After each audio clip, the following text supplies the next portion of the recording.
Okay, proceeding further, we come to the next concept, and it is angle between two lines. Though this topic is not in your syllabus for 2020-21 due to coronavirus, okay, but let's have a look on this. Okay, you are having two lines, these are two lines, and theta is the angle between them.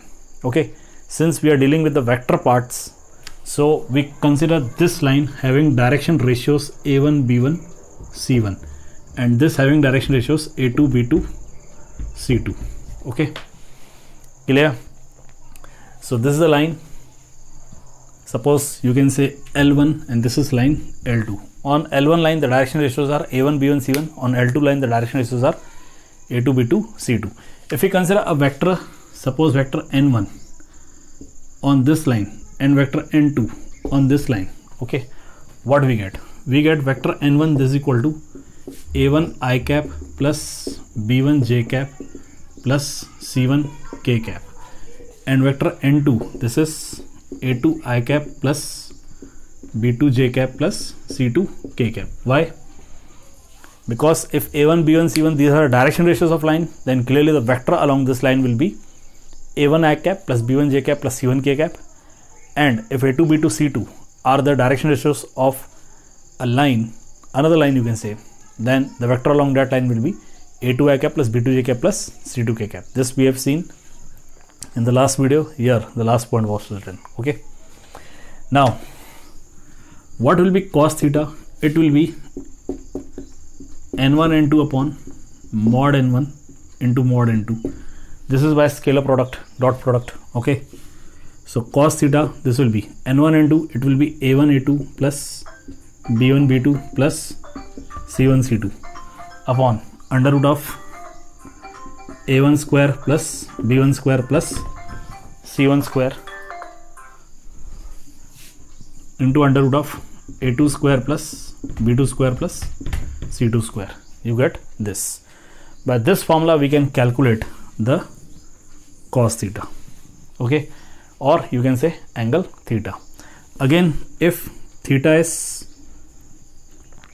acute, then cos theta will be mod of a1 a2 plus b1 b2 plus c1 c2 upon under root a1 square plus b1 square plus c1 square into under root a2 square plus b2 square plus c2 square.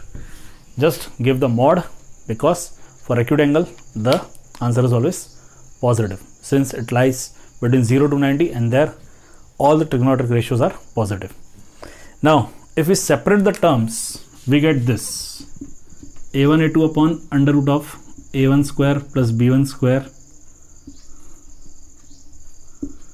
plus c1 square into under root a2 square plus b2 square plus c2 square plus same here for b1 b2 plus same there for c1 c2. If we separate the terms, यहाँ से अगर terms को separate कर दिया जाए, we get a1 a2 upon these two under roots plus b1 b2 upon these two under roots plus c1 c2 upon these two under roots. Okay, separate here also, you get a1 upon under root a1 square plus b1 square plus c1 square into a2 upon under root a2 square plus b2 square plus c2 square. Now a1 b1 c1 these are the direction ratios, so ultimately the direction cosine L1 will be this for this line, and this will be direction cosine for this line L2. Here you get plus m1 m2 plus n1 n2. So if we come to direction cosines, the formula turns out to be cos theta, this is equal to cos theta, this is equal to L1 L2 plus m1 m2 plus n1 n2. Simply what you have to do, separate these terms. You get a1 upon a2, a1 a2 upon these under roots plus b1 b2 upon these under roots plus c1 c2 upon these under roots. Now first part, a1 a2 upon these under roots, a1 upon this under root into a2 upon this under root, b1 upon this under root plus into b2 upon this under root plus c1 upon this under root into c2 upon this under root. Okay, this will lead to this. And if theta is acute, then cos theta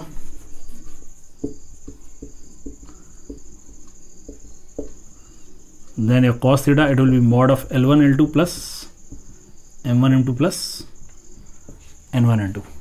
Okay, you will get this. Further, if theta is equal to 90 degree, if theta is equal to 90 degree, what you get? You get cos of 90 degree, this is equal to 0. It turns out to be 0. Means for this you will get A1 A2 plus B1 B2 plus C1 C2 is equal to 0. And for this you get L1 L2 plus M1 M2 plus N1 N2 equal to 0. Okay, if theta is 90 degree, then cos of 90 degree it will be 0. You get A1 A2 plus B1 B2 plus C1 C2 is equal to 0, and L1 L2 plus M1 M2 plus N1 N2 equal to 0. One more thing, if theta is equal to 0, if theta is equal to 0, okay, यदि theta 0 है, then the two lines will be either coincident or parallel. In that case, L1 it will be equal to L2, M1 it will be equal to M2, N1 it will be equal to N2. And for direction ratios, A1 upon A2, this will be equal to B1 upon B2, this is equal to C1 upon C2. Means if the two lines are parallel or coincident, okay, coincident or parallel, in that case the direction cosines will be same, L1 equal to L2, M1 equal to M2, N1 equal to N2. And as far as the direction ratios are concerned, they will be proportional. A1 upon A2 equal to B1 upon B2 equal to C1 upon C2. Okay, you will get this. Please note it down.